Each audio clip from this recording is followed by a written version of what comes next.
మీ బంగారం తాకట్టులో ఉందా? నెల నెల వడ్డీ కట్టలేకపోతున్నారా? ఆచారి గోల్డ్ 9030022345. నేరుగా రమణుల వారిని చూసిన మీరు ఈరోజు మాతో ఉండడం అనేది ఆయన ఆరా ఇంత దగ్గరగా మేము చూస్తాం అనుకోలేదు. ఆ అనుభూతి గురించి ఒక్కసారి. అంతటి మహానుభావుని దర్శనం చేసిన ఈ జన్మ ధన్యమైంది అనేసి మేము కోరుకుంటున్నాం. రమణుల వారు చూసారబ్బా హిమాలయ యోగి ఈయన. ఈ పొగడతలోకి నేనేమో పెద్ద పుడింగి అని మరుసటి పొద్దున ఆయన దర్శనానికి వెళ్ళినప్పుడు ఆయన నా దిక్కిట్లా ఒక్క క్షణం చూసి నా జీవితంలో ఏదన్నా బాధపడిన సంఘటన ఉంది అంటే అదొక్కటి. కావ్యకంఠ గణపతి ముని గారిదేమో మంత్రము ఈ సంబంధించిన ప్రక్రియ అయినది మార్గంలో, కానీ దానికి రమణుల వారేమో ధ్యాన మార్గం మౌనంగా ఉండేవారు. వీరిద్దరి స్నేహం గురించి చాలా గొప్పగా చెప్తుంటారు. ఎలా కుదిరింది వీళ్ళకి? ఒక జ్ఞానే గుర్తిస్తాడు. రమణుని కళ్ళల్లో ఒక ప్రత్యేకమైన ఆకర్షణ ఉంది. ఆ కళ్ళలోకి చూసిన వాడు ఆధ్యాత్మికత లేనివాడు అయినా. కావ్యకంఠ గణపతి మునికి సాక్షాత్తు పార్వతి పరమేశ్వర్లే ఆ రాత్రికి రాత్రి ఆకలి అయితే భోజనం పెట్టారని అంటారు. రామకృష్ణ పరమహంసకు అలాగే జరిగింది. నువ్వు తింటేనే నేను తింటానని మొండికేస్తా. ఇప్పుడు మనకు కూడా ఆకలి అయితే మా పార్వతీ పరమేశ్వరులు మనకు పెడతారు. కానీ వేదసారాన్ని అంత సులువుగా ఎలా చెప్పగలిగారు మహర్షుల వారు? ఆయన వెళ్ళిపోయేటప్పుడు కూడా చెప్పిన లాస్ట్ డైలాగ్, సాక్షాత్తు అరుణాచలమే తానై ఉన్నటువంటి రమణుల వారు మళ్ళీ ఎందుకు భౌతికంగా గిరి ప్రదక్షిణ చేసేవారు? కైలాస మానస పర్వతం అందరూ పోలేరు. నాయనా మీరు అంత కష్టపడి అక్కడికి పోండి, నన్ను ఇక్కడ తిరగండిరా అని తానే చెప్పుకునేదానికి ఆ రమణుడు రూపంలో వచ్చి ఆయన అక్కడే తిరిగారు. తిరువన్నామలైలోకి అడుగు పెట్టినప్పటి నుంచి ఒక భక్తుడు, సామాన్యుడు, సాధకుడు వారు ఏం చేసి తిరిగి రావాలి? అటువంటి క్షేత్రాలకు పోతే కనీసం 3 రాత్రులు నిద్ర చేయాలి. ఒక రాత్రి నిద్ర చేసినప్పుడు దేహాభిమానం నశించాలా, రెండవసారి చేసినప్పుడు సూక్ష్మ శరీర భావన నశించాలా, మూడవసారి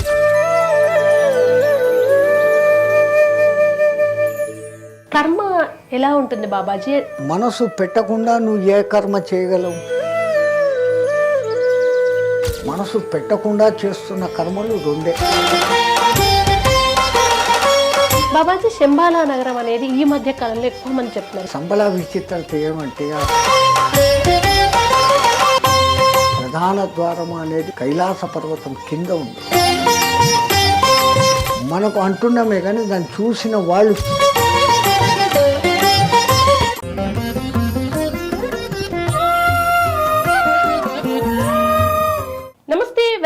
మ్యాగ్నెట్ టీవీ రమణీయం. నేను మీ కృష్ణవేణి.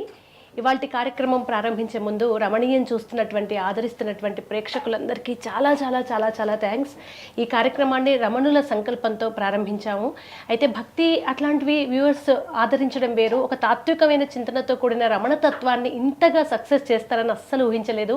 మీ అందరికీ పేరు పేరున ధన్యవాదాలు. మీ అందరు పెడుతున్న కామెంట్స్, మీ రెస్పాన్స్ అంతా చూస్తున్నాము. మీకు ఇంకా ఎంత మంచి గొప్ప గొప్ప యోగులతో రమణీయం చేసి చూపించాలా అని ఆరాటపడుతూ ఉన్నాను. అందులో భాగంగా రమణ తత్వంలో, రమణ మార్గంలో ఉన్న సాధకుల్ని, భక్తుల్ని కాకుండా నేరుగా ఆ రమణ మహర్షి వారినే కలిసినటువంటి ఒక గొప్ప యోగిని ఇవాల్టి రమణీయంలో మీకు పరిచయం చేయబోతున్నాను. ఇప్పటికీ ఆయన మీ అందరికీ కూడా తెలుసు. హిమాలయ యోగిగా, క్రియాయోగ సాధకులుగా, ఆధ్యాత్మిక గురువులుగా మనందరికీ సుపరిచితులైనటువంటి, దాదాపుగా 108 సంవత్సరాల వయసు పైబడినటువంటి గురూజీ సంత్ సదానందగిరి బాబాజీ ఇవాళ మనతో ఉన్నారు. మాట్లాడదాం. బాబాజీ నమస్కారం. హరి ఓం గురుభ్యో నమః. బాబాజీ రమణీయం రమణుల సంకల్పంతో ప్రారంభించాం. అశేషంగా ఆడియన్స్ అంతా ఆదరిస్తున్నారు. మా అదృష్టం, రమణుల వారి ఆశీర్వచనం. నేరుగా రమణుల వారిని చూసిన మీరు ఈరోజు మాతో ఉండడం అనేది ఆయన ఆరా ఇంత దగ్గరగా మేము చూస్తాం అనుకోలేదు. ఆ అనుభూతి గురించి ఒక్కసారి.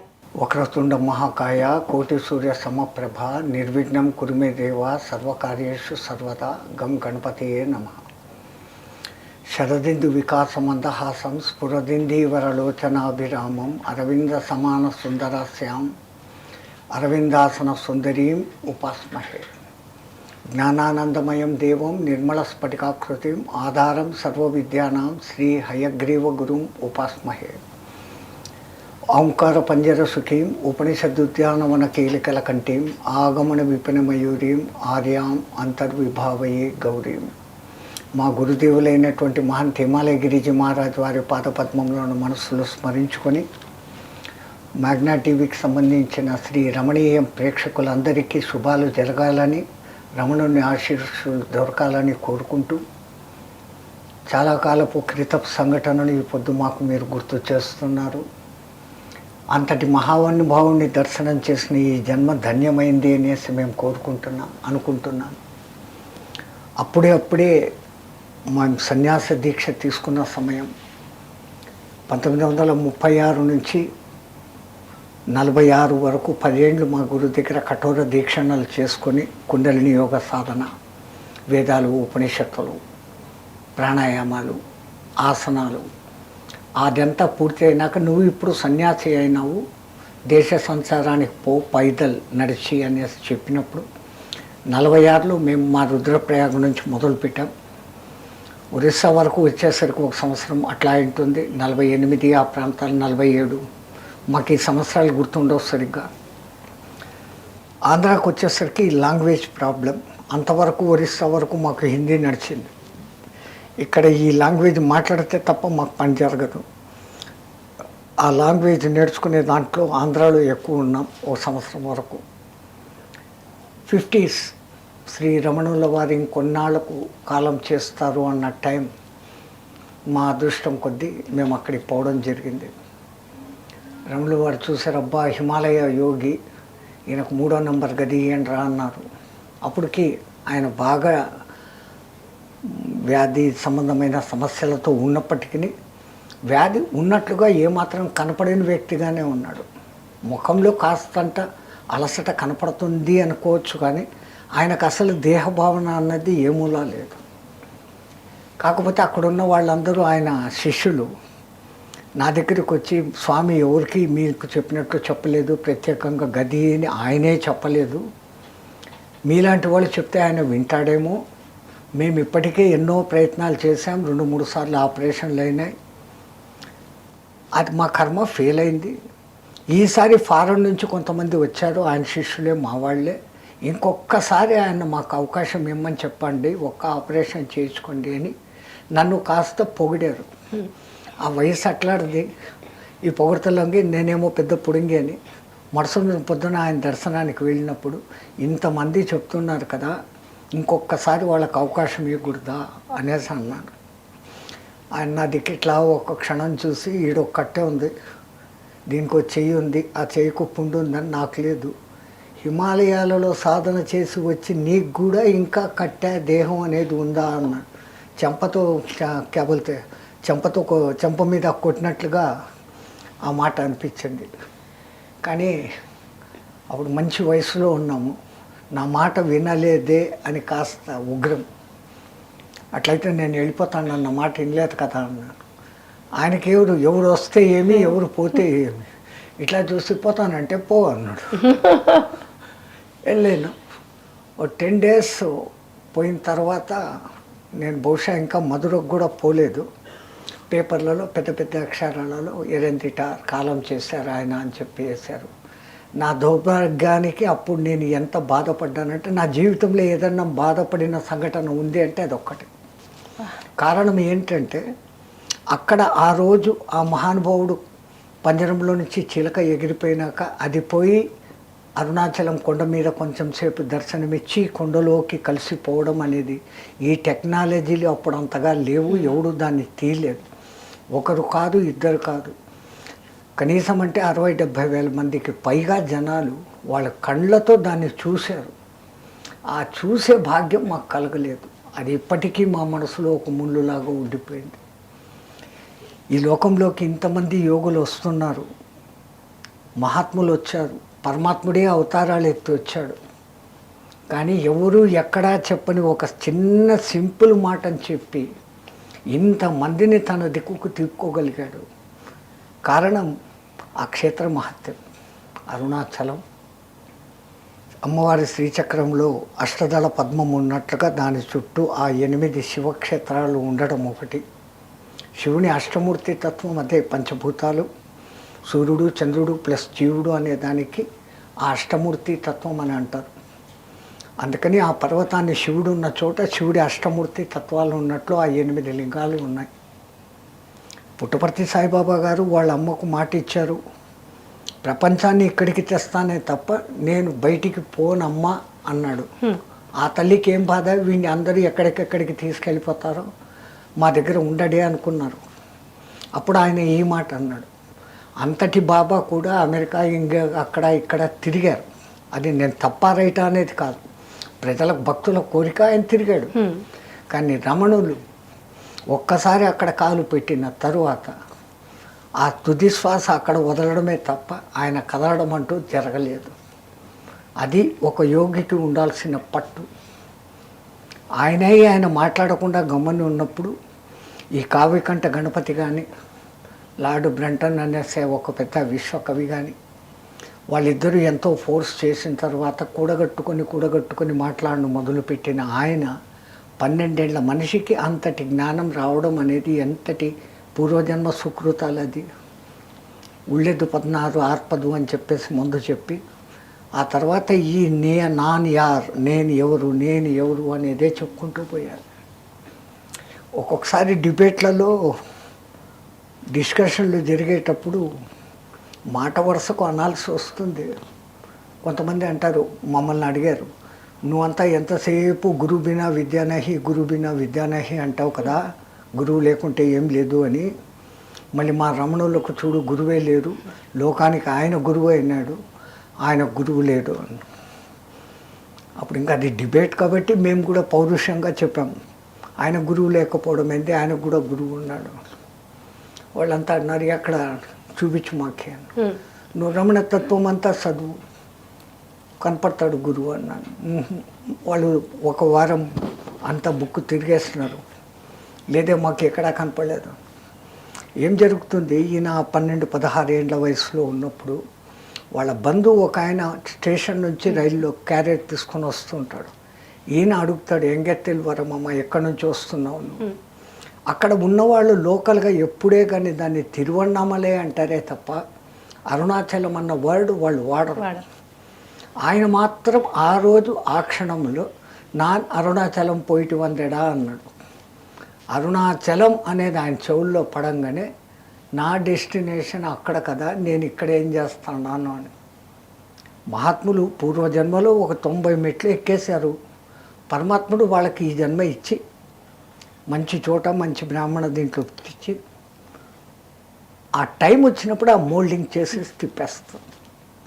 అప్పుడు చెప్పాను, ఆ అరుణాచలం అని ఆయన గుర్తు చేయకుండా ఉంటే ఈయన ఇంకా ఎన్నాళ్ళలో అక్కడ ఉండేవాడయ్యా, కాబట్టి ఆయన గురువే కదా చెప్పినాడు అని అంటే వాళ్ళు నవ్వుతారు. ఇది తమాషాకు చెప్పే మాట, ఆయన గురించి అట్లాంటివి చెప్పాల్సిన పని లేదు. ఆయన స్వయం గురువు, అప్రకటిత గురువు.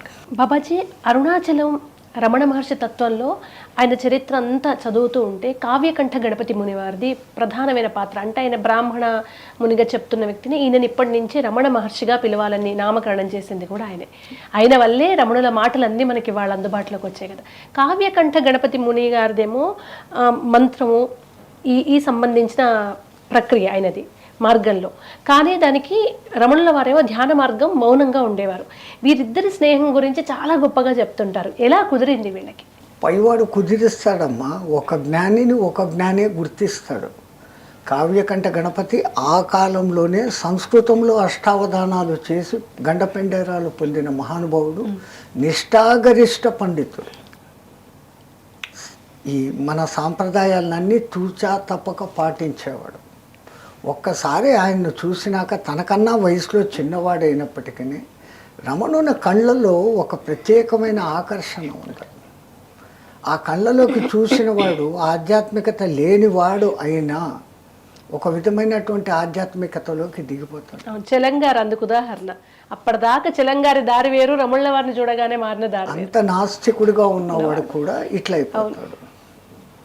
కారణాలు వాళ్ళు చేసిన ఆ ధ్యాన శక్తి అనేది వాళ్ళ కళ్ళ ద్వారా ప్రకటితమైతే వస్తుంది. వాళ్ళు చెప్పి ఉద్ధరించాలనే వాళ్ళు కొంతమంది, చెప్పకనే ఉద్ధరించాలా అంటే దృష్టిపాతం చేయాలి. గురువులకు హస్తమస్తక సంయోగం అనే ఒకటి ఉంది, దృష్టిపాతం అనే ఒకటి ఉంది, సంకల్పపాతం అనేది ఒకటి ఉంది. ఈ మూడింటి ద్వారా గురువులు అనుకుంటే తమ శిష్యులను అనుగ్రహిస్తారు. మనోసంకల్పంతో ఫలానా నా ఉన్న శిష్యులలో ఫలానా వాడు ఉత్కృష్ట స్థితికి రావాలి అని అనుకున్నప్పుడు అది సంకల్ప సాధన. హస్తమస్తక సంయోగం అనే క్రియ అందరూ చెప్తుంటారు. తనకున్నదంతా ఆ శిష్యుడికి ఇచ్చివేయడం అనేది ఆ క్షణంలో జరుగుతుంది. అది రెండవది. దృష్టిపాతంతో మనుషులను ఆ చేంజ్ తీసుకొని రావడం. మెహర్ బాబా ఉన్నాడు, ఆయన ఏమన్నాడు, నేను ఇంతకుముందు అంతా చెప్పి బేజారైపోయిందిరా, ఇప్పుడు మౌనం నేర్పించబోతున్నాను నేను అనేసి ఆయన మౌనంలో దిగాడు. అట్లాగనే ఈ మహానుభావుడు అన్నాళ్ళు మౌన అనుభూతి చెందినప్పుడు అది వాక్శుద్ధి అనేది ఏర్పడుతుంది ఒకటి, దృష్టి శుద్ధి అనేది ఏర్పడుతుంది. అక్కడ దృష్టితో ఆయన ఏదో ఆకర్షిస్తున్నాడు కాదు, ఆ దృష్టితో ఎదుటి మనిషి యొక్క పాపాలు కడిగేసి వాడిని సరైన మార్గంలోకి తెచ్చేంత శక్తి దాంట్లో ఉంది. ఆయన అంతటి వాడు కాబట్టి కావ్యకంఠ గణపతి ఆ తొలి చూపులో ఆయన్ను చూడగానే అంతకు వరకు ఎవరూ పిలువని పేరు భగవాన్ రమణ మహర్షి అన్నాడు. ఊరికే ఇంకో పేరు పిలవాల. కానీ ఈయనను ఆయన అంతే గౌరవించాడు, ఆయనకు తెలుసు. మళ్ళీ నువ్వు ఇంత గమ్మని కూర్చుంటే లోకానికి ఎట్లయ్యా, నీ భావాలు చెప్పు, నీ తత్వం చెప్పు, నువ్వు ఏదో ఒకటి చెప్తే కదా. అప్పటికే బాగా ప్రచారంలోకి వచ్చేసారు ఆయన. దర్శనానికి జనాలు రావటాలు, ఆ కిలి మందిరం నుంచి మళ్ళీ ఇక్కడికి ఆశ్రమాలు మారతడాలు, ఈ లౌకికాలు ఉంటాయి కదమ్మా. ఈ జనాలు ఎక్కడ మమ్మల్ని ఉండనియరుగా. ఆయనకు కొన్ని సమస్యలు వచ్చాయి, కోర్టు కేసులు వచ్చాయి, కానీ ఆయన అక్కడి నుంచి మటు కదల్లా. అట్లా వాళ్ళిద్దరికీ ఆయన మహాయోగి, కారణ జన్ముడే. ఆయన ఎన్నో పుస్తకాలు రాశాడు, ఎంతో సాధనాలు చేశాడు. ఈయన మౌనంగానే ఉండి సర్వము సాధించిన మనుషులలో ఈయన ఒక్కడు. కావ్యకంఠ గణపతి మునికి సాక్షాత్తు పార్వతి పరమేశ్వర్లే ఆ రాత్రికి రాత్రి ఆకలి అయితే భోజనం పెట్టారని అంటారు. ఒకసారి ఆ సంఘటన గురించి. వాళ్లకు అసాధ్యమైనది ఏది లేదు తల్లి. ఇప్పుడు మనకు కూడా ఆకలి అయితే మా పార్వతీ పరమేశ్వరుడు మనకు పెడతారు, కానీ కలియుగంలో వాళ్ళు నేరుగా రారు. హఠమైనటువంటి జిద్దు, అచంచలమైనటువంటి మానసిక శుద్ధి, వాళ్ళు మనసా వాచా కర్మణ ఎక్కడే కానీ ఇంకో విధంగా మాట్లాడరు. అటువంటి వాళ్లకు మండిగా కూర్చున్నప్పుడు వాళ్ళే వచ్చి అన్నం పెట్టడంలో ఆశ్చర్యం లేదు. రామకృష్ణ పరమహంసకు అలాగే జరిగింది. నువ్వు తింటేనే నేను తింటానని మొండికేస్తే వచ్చి కూర్చొని తినిపోయిన సందర్భాలు ఉన్నాయి. అవి కథలుగా చెప్తారు, ఎప్పుడో పాతకాలం కథలు కాదు, మన కళ్ళెదురుగో 100 ఏళ్ల కింద జరిగిన సంఘటన. అట్లాగానే ఆ మహానుభావుడు తనకున్నటువంటి ఆ తపో సాధనా శక్తి, ఆయన వాక్తో చేసేవాడు, మనస్సుతో మంత్రాలు చేసేవాడు. ఈయన ఏటిని మనసును కూడా మౌనంగా పెట్టగలిగిన మనిషి. మౌనము అంటే ఊరికే మనం నోరు మూసుకొని ఉండటం మౌనం కాదు. పంచేంద్రియాలకు మౌనం చెప్పాలా. ఈ పంచేంద్రియాల అధిపతి అయిన ఇంద్రుడు అనబడే ఈ మనస్సుకు మౌనం నేర్పియాలి. అప్పుడు మాత్రమే అది నిజమైన మౌనం. ఆ మౌనమే అంత శక్తిని కలగజేస్తుంది. అది అందరికీ సాధ్యమయ్యే విషయం కాదు. రమణుల వారు ఎప్పుడూ చూసేవారు, అట్లా ఇట్లా చూస్తూనే ఉంటారు, చెప్పేది వింటూనే ఉంటారు, భగవద్గీత పాడమంటారు, ఆ చరిత్ర చదవమంటారు, ఇదన్నీ అంటూనే ఉంటారు, తిరుగుతూనే ఉంటారు. కానీ మౌనం.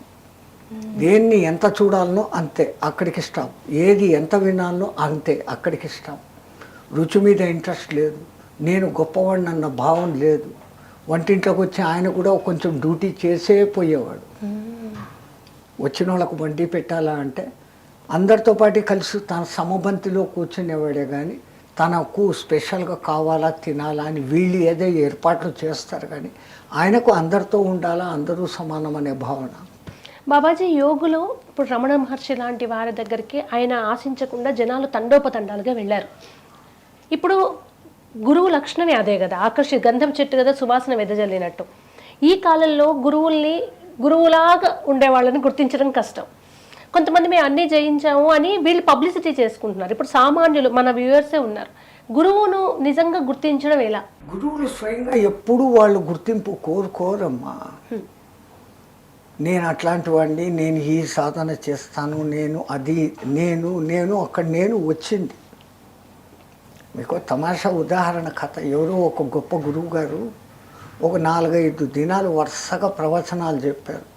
బనాలు భక్తులు తన శిష్యులు అందరూ కూర్చొని ఉన్నారు. నాకు ఇంత జ్ఞానం ఉంది కదరా, నేను చచ్చినాక మోక్షానికి పోతానా అన్నాడు.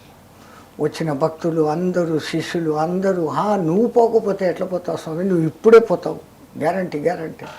ఆయన ప్రధాన శిష్యుడు మాత్రం గమ్మని ఉన్నాడు. ఏంట్రా మరి నువ్వు నా ఎన్నేళ్లుగా నాతో ఉన్నావు, వీళ్ళంతా కొత్త కొత్త వాళ్ళు, నా గురించి నీకు ఇంకా బాగా తెలుసు, మరి నువ్వేం నోరు మెదపపోయాను. ఏమో స్వామి నువ్వు పోతావో పోవో అన్నాడు. అంత మాట అంటావారా, మరి నువ్వు పోతావా? నేను పోతే పోతాను స్వామి అన్నాడు. నువ్వు గిరిద్రోహం చేస్తాడావు, నన్ను పోతావో లేదో తెలియదు అంటావు, నేను మట్టుకు పోతే పోతానంటావు, అంటే నీకు ఆ గ్యారంటీ ఉందంటావు. అంటే బాగా స్వామి మీరు నేర్పించిందే, నేను చెప్పిన మాట మళ్ళీ మీరు ఆలోచన చేయండి అన్నాడు. నేను పోతే పోతాను, నేను అన్న భావన ఉన్నంత వరకు పోను. ఆ మహానుభావుడికి ఆ థాట్ వచ్చింది. నేర్పించిన గురువుకు రాని థాట్ నేర్చుకున్న శిష్యుడికి వచ్చింది. నేను పోతే పోతాను, నేను అనే అహం పోతే పోతాను. ఇక్కడ డౌటింగ్గా నేను పోతే పోతాను అని జనరల్ అర్థం, కానీ నిజంగా అక్కడ నేను దగ్గర కామ పెట్టేసి ఆ నేను అనేది పోతే అప్పుడు నేను పోతాను. మన ఇంటర్వ్యూకి ముందు ఒక మాట అన్నారు, వేదాల సారం అతి కష్టంగా చెప్పబడిన సారాన్నంతా సులభంగా చెప్పిన తత్వం రమణ తత్వం అని. అతి సులభమైన మార్గం కూడా రమణుల మార్గం అంటారు, కానీ అర్థం కాని వాళ్ళకి అది ఎప్పటికీ కన్ఫ్యూజనే. నేను పోవాలి అనేది చాలా మందికి అర్థం కాదు. వేద సారాన్ని అంత సులువుగా ఎలా చెప్పగలిగారు మహర్షుల వారు? వాళ్ళకు మొదటి నుంచి కూడా ఈ దేహం అనే దాన్ని నడుపుతున్నది ఏదో ఒక అద్భుత శక్తి ఉంది. ఈ దేహాన్నే కాదు, ఈ ప్రపంచాన్ని, కళ్ళకు కనపడుతున్న ఈ అఖిల విశ్వాన్ని, ఈ ఒక్క విశ్వం కాకుండా అఖిలాండ విశ్వాలు ఉన్నాయన్న సంగతి కూడా వాళ్ళకు తెలుసు. వాళ్ళు మిషన్లు పెట్టి చూడలేదు, ద్రష్టత్వంతో చూశారు. ఇప్పుడు ఏదో మీరు ప్లీనరీ గ్లాండు, పిట్యూటరీ గ్లాండు అని కొత్తగా కనిపెట్టి ఏమంటున్నారు, అవి రెండూ కూడా శివలింగం ఆకారంలో ఉంటాయి. ప్రపంచమంతా ఒకప్పుడు ఈ శివలింగాల పూజమయమే. ఆయా దేశ భాషలు, వాళ్ళ వాతావరణాలు, వాళ్ళ ఆహారపు అలవాట్లు మారిపోయినాక వాళ్ళు వేరేగా అయిపోయినారు. ఉన్నది ఏకత్వం. ఈ ఏకత్వం గురించి ఎంతోమంది మొదటనే కనుక్కున్నారు, దాన్నే రాశారు. ఆ పరబ్రహ్మ ఇట్లుంటుంది అని చెప్పేదానికే 108 ఉపనిషత్తులలో 108 మార్గాలుగా చెప్పారు. అది ఉంది, అదే ఇక్కడ ఉంది. శంకరాచార్యుడు కూడా అదే అంటాడు, తత్వమసి తత్వమసి, అది నీవు అయి ఉన్నావు అని. ఆ అది ఏంటి, నీవు ఎవరు తెలుసుకుంటే అది నువ్వు అయ్యి ఎలాగున్నావు అన్న సంగతి తెలిసి వస్తుంది. చెప్పడానికి చాలా సులభం, నేను అది అయ్యి ఉన్నాను. ఎవడో ఒక ఇంగ్లీష్ మహానుభావుడు మొన్నెప్పుడో చదివాను తల్లి, 4 చిన్న సెంటెన్సులలో మన వేదాంత సారాన్నంతా చెప్పేశాడు. There is a light, I entered into that light, now I am in the light, I am the light. The last పాయింట్కి వచ్చేసరికి అక్కడ అది పెట్టాడు. సో ఈ ఉన్నది ఇంత వైవిధ్యంగా కనపడుతున్న దాని వెనకలంతా ఎక్కడో ఒక ఏకత్వం ఉంది. ఆ ఏకత్వం చైతన్యం. రాయిలో మనం చైతన్యం లేదు, అది జడము అనుకుంటాం. అరుణాచలంలో ఎవరు కూడా దాన్ని కొండ అంటే ఒప్పుకోరు, అరుణాచలేశ్వరుడు అంటారు. అంటే దాంట్లో ప్రాణం ఉంది, జీవం ఉంది, చైతన్యం ఉంది. ఒక రాయిని పొడి చేసి మైక్రోస్కోప్లో పెట్టి చూస్తే అణువులు ఉంటాయి, అది దాంట్లో చలనం ఉంటుంది, ఎలక్ట్రాన్లు ప్రోటాన్లు తిరుగుతూ ఉంటాయి. సో చైతన్యం లేని పదార్థం ప్రపంచంలో లేదు, సర్వత్రా వ్యాపించింది. ఆ చైతన్యాన్నే మన పూర్వీకులు గుర్తించి పరబ్రహ్మం అన్నారు. ఆ చైతన్యం ఆకారం ధరించి ఆకారంలో ప్రవేశించి ఆ ఆకారానికి తగినట్లు నటిస్తూ తిరుగుతూ ఉన్నప్పుడు ఇది పనిచేస్తుంది. చైతన్యం పక్కకు పోయిందంటే ఇదంతా ఏమి లేదు. ప్రాణం ఉన్నంత వరకు శివం, ప్రాణం పోతే శవం అంటున్నారు. ఈ డైలాగులన్నీ అందరూ చెప్తూనే ఉంటారు, దాన్ని పట్టుకోలేరు. బాబాజీ, ఇప్పుడు మాలాంటి సామాన్యులందరం గిరి ప్రదక్షిణ చెయ్యాలి. కాకపోతే భగవద్గీతలో యోగులు గొప్పవారు ఏం చేస్తే మిగతా సామాన్యులు అదే ఆచరిస్తారనే చందంగా రమణుల వారు గిరి ప్రదక్షిణ చేశారు.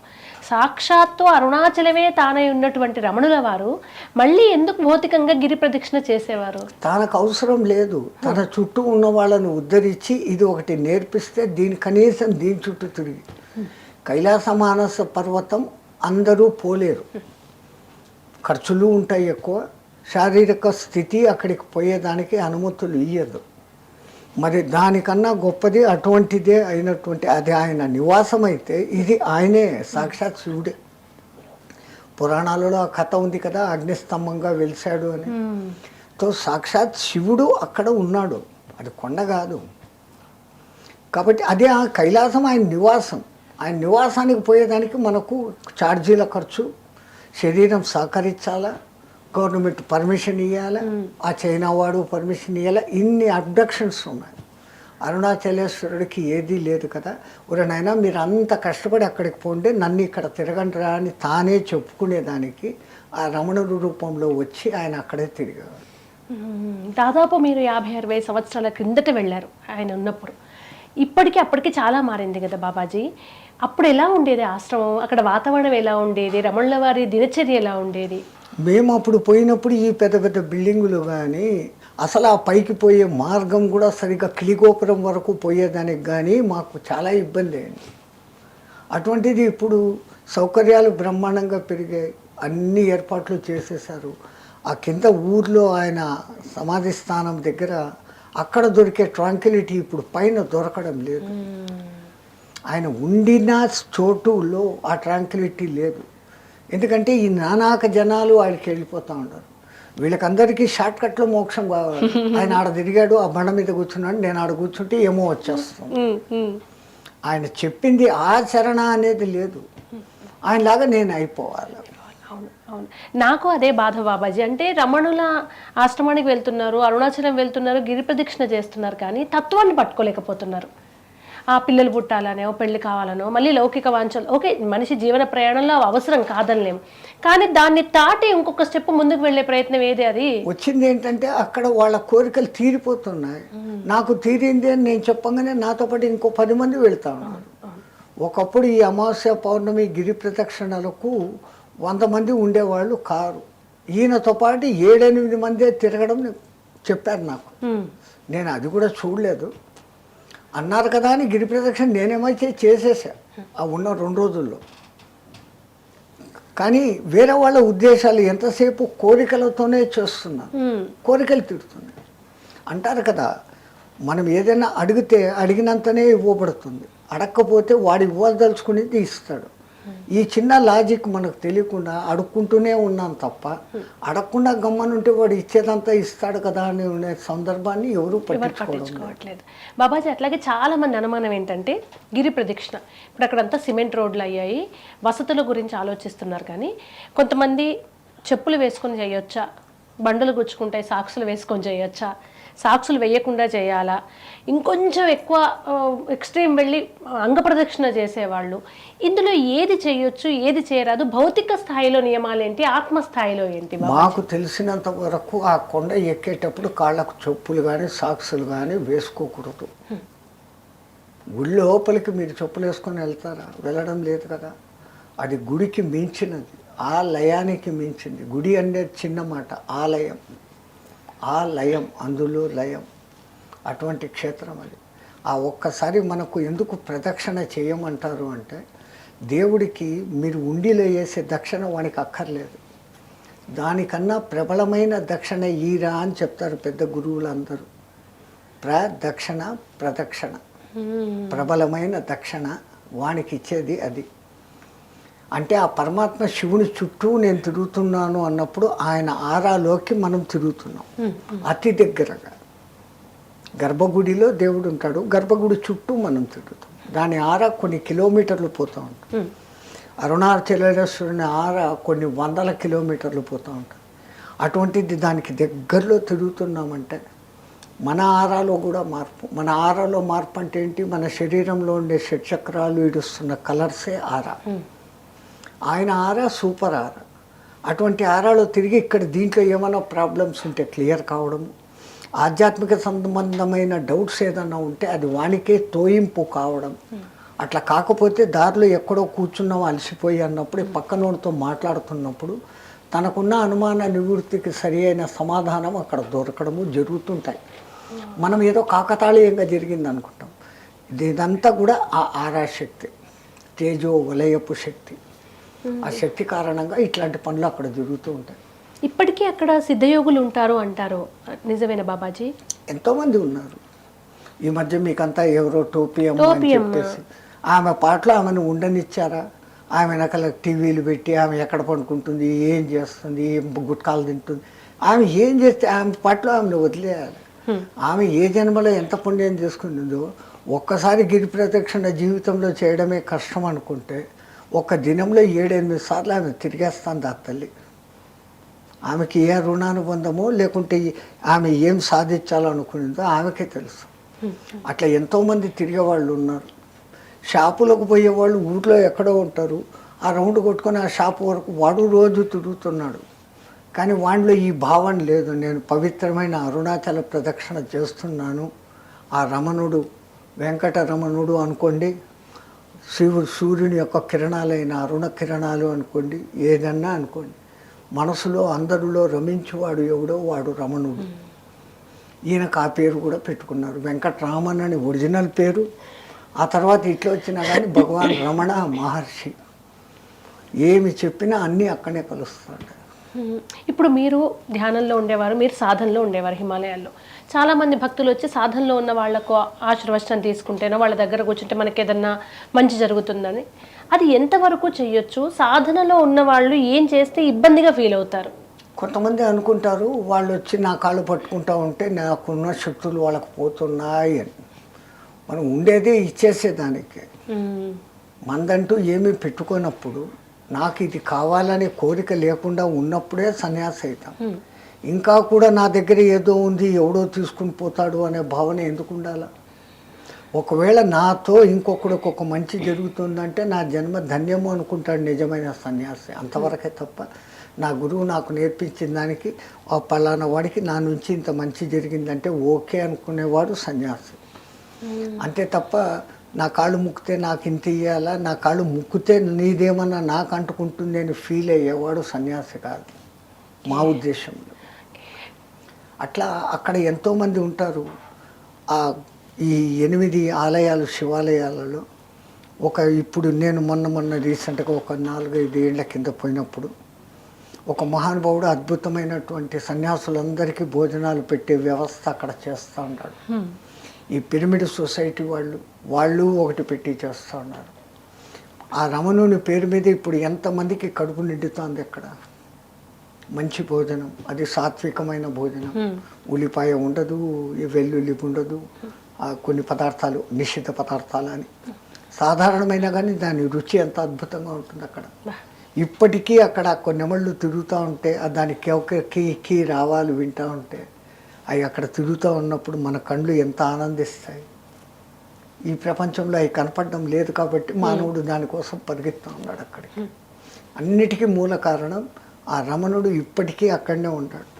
ఆయన వెళ్ళిపోయేటప్పుడు కూడా చెప్పిన లాస్ట్ డైలాగ్, వీళ్ళందరూ నేను పోతాండారు అంటున్నారు, నేను ఎక్కడికి పోవాలా, పోయేదానికి ప్లేస్ లేదు. అచలము అంటే అర్థము కదలనిది కాదు, కదిలే దానికి వేరే చోటు లేనిది, అంతా అదే ఉంది. ఆ మాటను ఆ అచలం దగ్గర ఉన్న ఈ అరుణాచలేశ్వరుడి దగ్గర ఉన్న ఆ మహానుభావుడు అర్థం చేసుకున్నాడు కాబట్టి అంత సులభంగా నేను ఎక్కడ పోలేదు, ఇక్కడనే ఉన్నాను అన్నారు. బాబాజీ, మా అందరికీ ఆయన్ని చూసే అదృష్టం కలగలేదు. అంటే భౌతికంగా ఆయన రమణ రూపంలో ఉన్నప్పుడు మీరు వెళ్ళారు, చూసారు. ఆయన దినచర్య ఎలా ఉండేది? ఆయనకు దగ్గరి వాళ్ళు ఎవరు ఎక్కువగా? సొంత తల్లిని తమ్ముళ్ళనే మామూలు జనాలు చూసినట్లే చూశాడు తప్ప ప్రత్యేకత ఎక్కడా ఎవరికి ఇవ్వలేదు. ఎవరు ఎక్కువ కాదు, ఎవరు తక్కువ కాదు. ఒక్క కావ్యకంఠ గణపతితో కొంచెం క్లోజ్గా ఉన్నాడు. అది వాళ్ళిద్దరిది వాళ్ళు చెప్తేనే అర్థమవుతుంది తప్ప వాళ్ళ జన్మబంధం ఏంటో తెలియదు. మిగతా వాళ్ళతో ఎవరితో కూడా ఏది ఉండేది కాదు. ఒక్కొక్కప్పుడు కసురుకునే సందర్భాల్లో కసురుకున్నాడు అనేసి వేరే వాళ్ళు చెప్తారు, ఆ చుట్టుపక్కల వాళ్ళు. ఎప్పుడైతే ఒక వ్యవస్థ ఏర్పాటవుతుందమ్మా, అక్కడ మంచి వాళ్ళు వస్తారు, చెడ్డవాళ్ళు వస్తారు, ఆశపడే వాళ్ళు వస్తారు. ఆయనకి తెలిసిపోయినాక ఇవన్నీ కట్టడి చేయలేము అనుకొని ఓ ట్రస్ట్ లాగా పెట్టి ఎవరినో వాళ్ళ తమ్ముడినో ఎవరినో నియమించి పెట్టాడు. ఆఖరికి అమ్మ కాలం చేస్తుందంటే ఆవు కాలం చేసినప్పుడు ఏ విధంగా చూశాడో ఆ లక్ష్మి అనే ఆవు, అది ఎన్ని జన్మల నుంచి వాళ్ళకు లింకో, దానికి కూడా సమాధికి కట్టాడు, ఆ కుక్కకు కట్టాడు. సేమ్ ఆ రెండింటినీ చూసినట్లే అమ్మను చూశాడు. దాని దగ్గర పోయాడు, ఆమె చేయి పెట్టాడు, ఇంకా నీకు కూడా ఇదే ఆఖరి జన్మ అన్నాడు, ఆమెను పంపించేశాడు. మా అమ్మ పోయింది అని ఏం ఏడ్చలే. దానికి ఎప్పుడూ ఆయన అతీతుడైపోయాడు. తన్ను తాను తెలుసుకున్నాడు. తన్ను తాను తెలుసుకోవడం అంటే నేనే ఇదంతా అని తెలుసుకోవడం. అదొక్కటి తెలిసిపోయినాక ఈ బంధాలు, ఈ బాధలు ఇవన్నీ ఏం లేదు. ఎవరో దగ్గర, ఎవరో దూరం అని. ఇంకా ఎప్పుడైతే ఈ ట్రస్టు వ్యవహారాలు అని వచ్చినాయో ఆయన మాట్లాడడం మొదలుపెట్టాడు. అది అడుగుతారు, ఇది అడుగుతారు, పొడి పొడిగా దానికి సమాధానాలు చెప్పేవాడంట. అంటే నేను ఇవన్నీ దగ్గరుండి వినలే. నేను ఉండిందే 3 రోజులు. ఆ 3 రోజులు 2 రోజులు బాగా తిరిగిన గిరి ప్రదక్షిణ. ఎన్నిసార్లు తిరిగానో మనకు తెలుసు. ఎందుకంటే అందరూ చెప్తారు కదా గిరి ప్రదక్షిణ చేస్తే ఏమో పుణ్యం. ఏమో పుణ్యం అన్న భావనతో నేను పోలే. అరుణాచల క్షేత్ర మహత్యం మాకు తెలుసు కాబట్టి ఆ అరుణాచలం చుట్టూ తిరిగితే కైలాస మానస పర్వతం తిరిగినంత పుణ్యం కాబట్టి మళ్ళీ ఎప్పుడు వస్తామో ఏమో అని ఆ ఉన్న 2 రోజుల్లో ఓ 5-6 సార్లు రౌండ్ కొట్టేశాం. అప్పుడు ఇప్పుడు ఉన్నట్లుగా ఈ రోడ్లు పాడ్లు లేవు. ఇంత హోటళ్ళు, ఈ డిపార్ట్మెంటు, షాపులు ఏమీ లేవు. ఆఖరికి నీళ్ళ బాటళ్ళు కూడా మోసుకొని పోవాలి. పొద్దున 3 గంటలకు బయలుదేరితే 11కు కానీ ఒక రౌండ్ పూర్తి కాదు మాకు. 7, 8, 9 కూడా వచ్చేసిన సందర్భాలు ఉన్నాయి. 4-5 గంటలు, 6 గంటలు కూడా పట్టిన సందర్భాలు ఉన్నాయి. అంత కఠినంగా ఉండింది దారంతా కూడా. ఇప్పుడు ఇంత అద్భుతంగా తయారు చేస్తే కూడా ఈ జనాలని చూస్తూనే ఉంటారు. అందరూ చెప్పులేసుకునే పోతారు. కాకపోతే ఎండ తట్టుకోలేరు. ఎక్కడున్న వ్యవస్థ వాళ్ళు ఏం చేయాలంటే కింద కార్పెట్ వేసి నీళ్ళు వేసేస్తే వేసవి కాలంలో ఎవరికి ఇబ్బంది ఉండదు.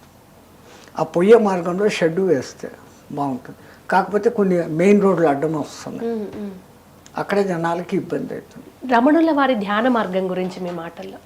నాన్ యార్, నేను ఎవరు, నేను ఎవరు, నేను నేను అని అన్ని మేనును చూపిస్తూ మనం అంటున్నామే. లోపల నుంచి నేను అని ఒకడు పలుకుతున్నాడు. అది ఏది? అష్టదళ పద్మేషు తిష్టంతు పరమాత్మ అని వేదాల్లో అంటారే, అది ఎక్కడ ఉంది? ఈ ఆత్మ పలానా చోట్లో ఉండి అంతా నడుపుతుందా? ఒళ్ళంతా ఉందా? ఒళ్ళుకు బయట ఉందా? ఈ భూలోకంలోనే ఉందా? బ్రహ్మాండంలో ఉందా? ఎక్కడ? ఈ ఆత్మ ముందు నాది నేను అని చూసుకుంటున్నప్పుడు భావన విశాలం అయిపోతూ ఉన్నప్పుడు ఇదంతా కూడా నేనే, అంతట్లోనూ నేను ఉన్నాను అనే భావన లోపలికి రాగలగడం. ఆ మహానుభావుడు నేను అన్నట్లుగా ఇంతకు ముందే ఎన్నో జన్మల్లో ఇదే సాధన చేసి చేసి చేసి ఆత్మసాక్షాత్కారం పొందడము అని అంటున్నారు కదా ఇప్పుడు యోగాల్లో. ఆ ఆత్మసాక్షాత్కార స్థితి ఒక 90% వరకు ఆయన వచ్చేశారు. ఏ కాలం చేతను ఆయన దేహము జయశ్రీరామ అయిపోయింది. అప్పట్లో పరమాత్ముడు ఆయనకు మళ్ళీ ఈ అవకాశం ఇచ్చి అక్కడ తీసుకొని నిలబెట్టాడు. రెండవది, తన క్షేత్రాన్ని అందరికీ పరిచయం చేయాలనుకున్నాడేమో అరుణాచలేశ్వరుడు. ఒకప్పుడు అరుణాచలేశ్వరము అంటే పంచభూత లింగాలలో అగ్నిలింగ క్షేత్రంగానే మాకు తెలుసు. ఈరోజు అరుణాచలం అంటే వెంటనే గుర్తొచ్చే పేరు రమణ మహర్షి, రమణ ఆశ్రమం. ఎంతమంది అక్కడికి పోతుండారో పంచభూతాత్మక లింగం దగ్గరికి. కానీ ఇది మటుకు రమణ ఆశ్రమం చూస్తారు, పైన గిరిగోపురం చూస్తారు, ఆ గుహ చూస్తారు, ఇవన్నీ చూసుకొని వచ్చేస్తారు కష్టపడి. అసలు ఎట్లా చేయాలంటారు మీరు? ఇప్పుడు అరుణాచలం తిరువన్నామలైలోకి అడుగు పెట్టినప్పటి నుంచి ఒక భక్తుడు, సామాన్యుడు, సాధకుడు వారు ఏం చేసి తిరిగి రావాలి? ముందు వెళ్ళి రమణులు ఎక్కడెక్కడ మొదట తపస్సు చేసిన ప్రదేశము, ఆ తర్వాత ఆయన కోసమని ఇంకోటి పెట్టారు, ఆ తర్వాత కిలిగోపురం దగ్గర కొన్నాళ్ళు ఉన్నారు. ఇవన్నీ చూస్తూ ఊహించుకుంటూ ఉంటే అక్కడ ఆయన ఉన్నాడు అన్న భావనతో. కానీ ఇప్పుడు అక్కడ పోతే ఆ భావనే కలగడం లేదు. అదొక హోటల్ లెక్కన, బిల్డింగ్ లెక్కన మార్చి పారేశాడు. ఆయన పాత బిల్డింగ్ మట్టుకు ఒకటి అట్లే ఉంది. మళ్ళీ ఆయన నడిచి వచ్చి కిందికి దిగిన మార్గము, ఆయన ప్రదక్షిణ చేసిన మార్గం. ఇప్పుడు అదంతా పక్క రోడ్లు బండలు వేసేసాడు. ఆ అనుభూతి అనుకుంటే కూడా రావడం లేదు. అండ్ ఇప్పుడు ఇంకొకటి కూడా గమనిస్తున్నాను బాబాజీ, అంటే సోషల్ మీడియాలో పబ్లిసిటీ వల్ల ఏ తత్వం అయితే ఆయన చెప్పారో దేహాతీత స్థితి, ఆత్మ అంత స్థాయిది పోయి దీపం గిరి ప్రదక్షిణ ముందు దీపాలు ముట్టియడాలి ఒక ప్లేస్లో, అక్కడ తోపులాట గొడవలు పెట్టేయాలని కొందరు, పెట్టకుంటే భయపడే వాళ్ళు కొందరు, మళ్ళీ వచ్చిన తర్వాత అంటే ఎవరికి ప్రూవ్ చేసుకోవడం మనం స్టార్ట్ చేసాం ఏం చేసాం అనేది. ఎవరికి వాడికేమ్మా నేను ఏదో కొంచెం ప్రత్యేకంగా చేస్తున్నాను, నేను మీకంతా బాగా తెలిసిన వాడిని అని చెప్పుకోవాలనే తపన మనుషుల్లో. అక్కడ ఇది ఇప్పుడు కొండలు ఎక్కే చోట అనేక చోట మెట్లకి పసుపులు పూసి బొట్లు పెడుతూ పోతారు. ఆడ ఏదో ముక్కున్నాడు, ఒక్కడు చేశాడు ఆ పని. ఆ బొట్లు పెట్టకపోతే నీకు పుణ్యం రాదు అనేటట్టుగా మార్చేస్తున్నారు జనాలు. భక్తి ఉండాల్సిందే కానీ మూఢభక్తిగా ఉండకూడదు. తంతు వైపు వెళ్తున్నారు. ప్రచారము, నేను వాళ్ళకన్నా ఏదో ప్రత్యేకంగా చేశాను, ఐడెంటిఫై నాకు కావాలి. అంగ ప్రదక్షిణ ఎవరు చెప్తారు అక్కడ? అంత డిస్టెన్స్ అంగ ప్రదర్శన ఆడు పూర్తిగా మనస్ఫూర్తిగా చేస్తాడు. ఏదో ఇక్కడ బట్ట కట్టుకుంటాడు, అక్కడ బట్ట కట్టుకుంటాడు, ఏను కట్టుకొని చేస్తాడు. ఎందుకు చేయాలి నువ్వు? ఆ మనస్సులో ఆ శివనామం స్మరించుకుంటూ తిరుగు, చాలు ప్రశాంతంగా. బరబరబరమని తిరిగి మళ్ళీ మధ్యాహ్నం వచ్చేయాలి, దర్శనం చేసుకుని సాయంత్రం ట్రైన్కి పోవాలి. నీకు అంత తొందర ఉంటే పోనే పోవద్దు. అటువంటి క్షేత్రాలకు పోతే కనీసం 3 రాత్రులు నిద్ర చేయాలి. ఒక రాత్రి నిద్ర చేసినప్పుడు దేహాభిమానం నశించాలా, రెండవసారి చేసినప్పుడు సూక్ష్మ శరీర భావన నశించాలా, మూడవసారి కారణ శరీర భావన నశించాలా అన్న భావన పెట్టుకొని పడుకోవాలి. ఊరికి 3 రోజులు నిద్ర అంటే కాదు. కనీసం ఈ సంకల్పం అనుకొని పడుకున్నప్పుడు మీలో కొంచెమన్నా మార్పు జరుగుతుంది. టోటల్గా మార్పు జరగదు ఈ కలియుగంలో.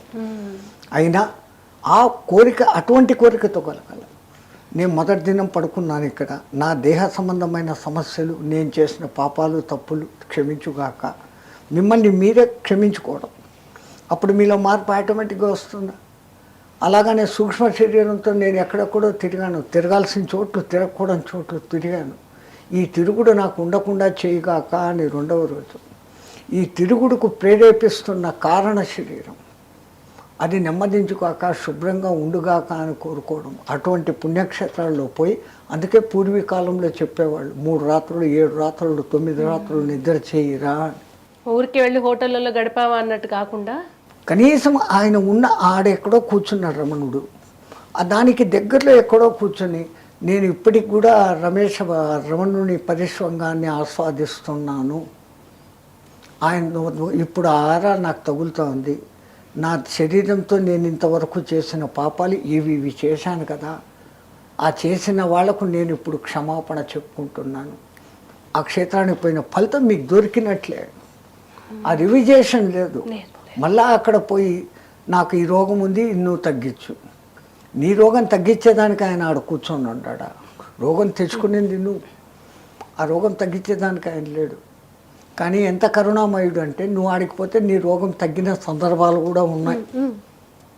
అది ఎంతోమందికి ఆ నిదర్శనాలు జరగబట్టి ఇప్పుడు వేలం వెరిగా జనాలు వెళ్తున్నారు. ఒక అంతటి మహాత్ముని దగ్గరికి పోయి దిక్కుమాలిన రోగం గురించి అడిగే స్థితి. నాకు ఎంత బాధ అనిపిస్తుంది బాబాజీ. రమణుల వారి చేతికి అది అయితే ఆయన ట్రీట్మెంట్ ఇప్పించుకొని అన్నారు, అది ఇది దేహానికి వచ్చింది అన్నారు. ఆయన దగ్గరికి వెళ్ళి మనం ఏం అడుగుతున్నాం అనేది అర్థం కావట్లేదు. అసలు అనస్థీసియా తీసుకోకుండా ఆ నొప్పి ఎట్లా ఉంటుంది, దాన్ని అనుభవిస్తున్నవాడు ఎవడు? ఆయన దృష్టి అంతా ఎంతసేపు ఆ నొప్పి ఈ దేహం అనుభవిస్తుందా, లోపల ఉన్నవాడు అనుభవిస్తున్నాడా? దేహంగా ఉన్నటువంటి జీవుడు అనుభవిస్తున్నాడా? జీవుడిని నడిపే లోపల ఉన్న పరమాత్మ తత్వం అసలైన నేను చేస్తుందా? ఈ ఫీలింగ్తో ఉన్నప్పుడు ఆయనకు నొప్పి తెలవదు.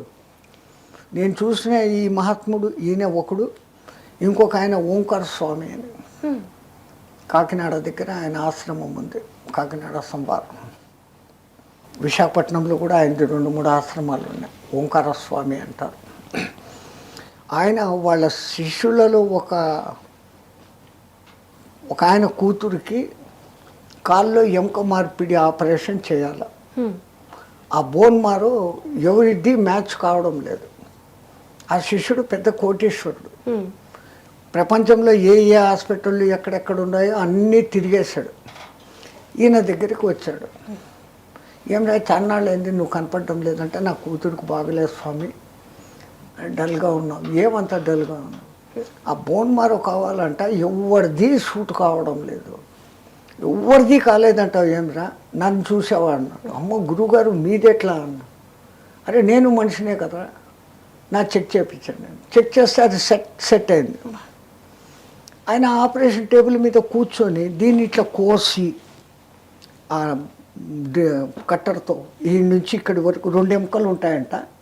ఒక ఎముకను 3 ఇంచులు కట్ చేసి రాడ్ వేసి మళ్ళా స్టిచ్ చేసినాడు. అంతా చూస్తూ ఉన్నాడు. చూసి ఆ బోన్ మారో మారిపోయినాక ఇప్పుడు ఆ అమ్మాయి వాళ్ళ కూతుర్లు అమెరికాలో పెద్ద పొజిషన్లో ఉన్నారు. ఆయన బతికే ఉన్నాడు. ఓంకార స్వామి ఉన్నారు ఆయన ఇంకా ఉన్నారు. రమణుడు నేను చూసిన 2వ మనిషి.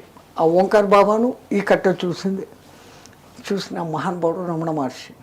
రమణ మహర్షిది మొదల, కానీ ఆయన ఆపరేషన్ చేసుకుంటుంటే నేను చూడలేదు. వేరే వాళ్ళు చెప్పారు అనస్థిషియా తీసుకోకుండా దాని దిక్కే చూస్తూ కూర్చున్నాడు. అసలు దేహ భావనే వదిలేయమని చెప్పిన రమణులకు దేహంతో కూడుకున్నటువంటి ఆరోగ్య సమస్యలు, పెళ్ళిళ్ళు ఇవి కోరడం అనేది మానవ లక్షణం. వాడికి ఎంతసేపు నాకు ఎక్కడ సొలేసు కావాలి, ఎవరో చేసేస్తారో ఆయన దర్శనానికి పోతే నాకు పని అయిపోతుంది అంటే అప్పు చేసి అక్కడికి పోతున్నాడు. ఇక్కడ తనని మార్చుకోవాలా అని చూసుకోవడం లేదు. అంతటి హై లెవెల్ థింకింగ్ వీళ్ళకు ఉండదు, రాదు. ఎక్కడో ఒక్కళ్ళకు వస్తుంది. పూర్వజన్మ సుకృతం కర్మ అనుసారం. బాబాజీ, ఇప్పుడు బంధం తెంపుకోవడం ఎలా? బంధం అంటే అది దేహంతో కూడిన బంధమైనా, రక్త సంబంధికులు, కర్మ బంధం, ఏ బంధనం నుండైనా జీవి విడిపడడం ఎట్లా, ఏ సాధన చేయాలి? ఫస్ట్ది కన్ఫెషన్, అంటే మీరు చెప్తారు పశ్చాత్తాపం. అహల్య తెలుసో తెలియకో తప్పు చేసింది.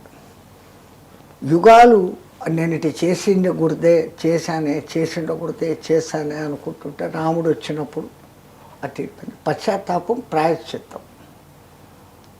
ఇప్పుడు మన మూలంగా ఒకడు నష్టపోయాడు తెలిసింది, ఆడి దగ్గర పోయి మనస్ఫూర్తిగా వానికి క్షమాపణలు వేడుకొని, నాతో ఈ తప్పు జరిగింది, భవిష్యత్తులో నేను ఇది చేయను. వానికి అంత చెప్పేంత ధైర్యం మీకు లేకపోతే మీకు నచ్చిన దేవుడో ఎవడో ఉంటాడు. ఏది లేదు, దేవుని కూడా మీరు నమ్మరు. ప్రకృతి ఎదురుగా ఎక్కడో నిలబడి ఒక కొండ ఎక్కి నేను ఈ తప్పులు చేశాను, ఇంకా నేను భవిష్యత్తులో చెయ్యను అనుకొని ఆ మాటకే నిలబడి ఉన్నప్పుడు జరుగుతుంది. అంతే తప్ప గంగలో మునిగితే పాపాలు పోతాయి, ఏమో చేసి దానాలు ఇచ్చేస్తే పోతాయి, నీలో మట్టుకు ఆ భావన పోవడం లేదు. ఇంకోనికి కూడా నువ్వు మళ్ళీ అదే తప్పు చేస్తూ ఉన్నావు. చేస్తూ మళ్ళీ పైకి మట్టుకు దాన ధర్మాలు చేసేసి యజ్ఞాలు చేసేస్తే నాకు పాపాలు పోతాయంటే పోవు. గంగలో మునిగితే అస్సలు పోవు. గంగలో మునిగితే పాపాలు పోతాయి అనేటట్లుంటే అదే గంగలో ఎన్ని చేపలు, కప్పలు, కుప్పలు ఉన్నాయి, ఏమైతే? మనం మునకేసినప్పుడు మన పాపాలంతా పైకి ఎగిరి పక్షుల్లాగా తిరుగుతూ ఉంటాయంట. వీడు తలకాయ ఎప్పుడు పైకెత్తాడు అని. తలకాయ పైకి ఎత్తంగానే మళ్ళీ వచ్చి నిత్యం కూర్చుంటాడు. ఆ క్షేత్రాలకు పోయినప్పుడు మన భావన, రమణుల వారు నేను ఎవరు అని తెలుసుకునేకపోయారు కదా, నా వరకు నాకు తెలియాలి. నాకు తెలిసిపోయినాక నేను ఆయనలాగా విరాగిగా ఉండాల్సిన పని లేదు. నాకు ఆ దేవుడే ఇచ్చినటువంటి నా సమాజము, నా కుటుంబము, నా తల్లిదండ్రులు, నేను నిర్వర్తించాల్సిన బాధ్యతలు అవన్నీ చూసుకోవాలి. అవన్నీ చూసుకుంటూ నేను ఇది కాదు కదా అని నిమిత్త మాత్రంగా మన శరీరంలో మన ఆత్మ ఎట్లా సాక్షిభూతంగా ఉంది అని అంటున్నాము, అట్లా మనం కూడా ప్రవర్తించగలిగినప్పుడు రమణుల్లో మనం కూడా అయిపోతాం. అడగండి అమ్మాయిని అన్నం పెట్టదంటారు. నాకేమో ఈ ఆధ్యాత్మిక జీవితంలో మీలాంటి బాబాజీలు వస్తే మోక్ష మార్గాన్ని కనుక్కోవాలి, కానీ నా సమస్యలకు పరిష్కారం చెప్పండి, నాకు డబ్బులు ఎలా వస్తాయని అది అడగడం ఎంతవరకు కరెక్ట్? అసలు అది ఆధ్యాత్మికం ఎలా అవుతుంది? ఎంతవరకు కరెక్ట్ అంటే, ఈ సమస్యలతో సతమతున్న వాడు పూజలు కూడా మనసు పెట్టి చేయలేడు. వ్రతాలు, ఆచరణ ఏదో ఒకటి, దీనికి అది లింకు, దానికి ఇది లింకు. సరిగ్గా ఒక పూజ, వ్రతము చేయాల్సిన ధారణాలు చేస్తే, మనస్ఫూర్తిగా మనసు పెట్టి చేస్తే నీకు అక్కడ ఉన్న కర్మ కొంచెం నశించి జరగాల్సిన పెద్ద డ్యామేజ్ జరగకుండా కొంచెం జరుగుతుంది. పుణ్యపురుషుల సందర్శనం చేత మాత్రమే కొన్ని చోట్ల మార్పులు జరిగే అవకాశం ఉంది. ఈ ఛాన్సెస్ ఉన్నాయి. సో దీనికి దానికి లింకు, దానికి దీనికి లింకు. వచ్చిన గొడవ ఏంటంటే, ఆ చేస్తున్నప్పుడు కూడా ఆ సమస్యల గురించే ఆలోచిస్తున్నారు. సమస్యలే పని చేసేటప్పుడు ఆ పనే, ఒక యజ్ఞం, ఒక పూజ, ఒక మంత్రం చేస్తూ కూడా 3 రోజులు చేయమన్నాడు, ఇంకా 4వ రోజు చేస్తాడా, ఇంకా కాలేదు, ఇది కొత్త మంత్రాలు వస్తాండే, అసలు మంత్రం పోయింది. దాని మీద మనసు పెట్టి 3 రోజులు కాకుండా 100 రోజులు అవుతుంది అన్న కాన్ఫిడెన్స్ అది లేదు ఈ కాలంలో జనాలకు. ఇన్స్టాంట్గా అయిపోవాలి. ఈ పొద్దు మంత్రం తీసుకోవాలా, రేపు పొద్దున నాకు దేవుడు కళ్ళకు కళ్ళకు కనపడాలి. కనిపించాలి.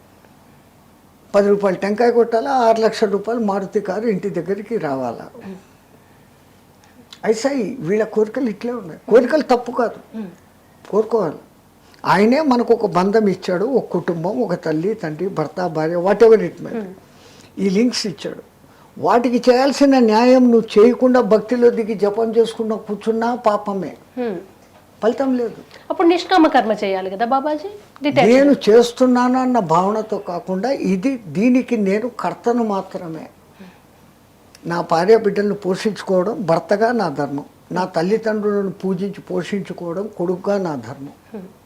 ఆఫీసర్తో ఎట్లా మాట్లాడి నా వ్యవహారం ఎట్లా చూసుకోవాలో, నా కింది వాళ్ళని ఎట్లా చూసుకోవాలో, అక్కడ నా ఆఫీసర్గా నా ధర్మం.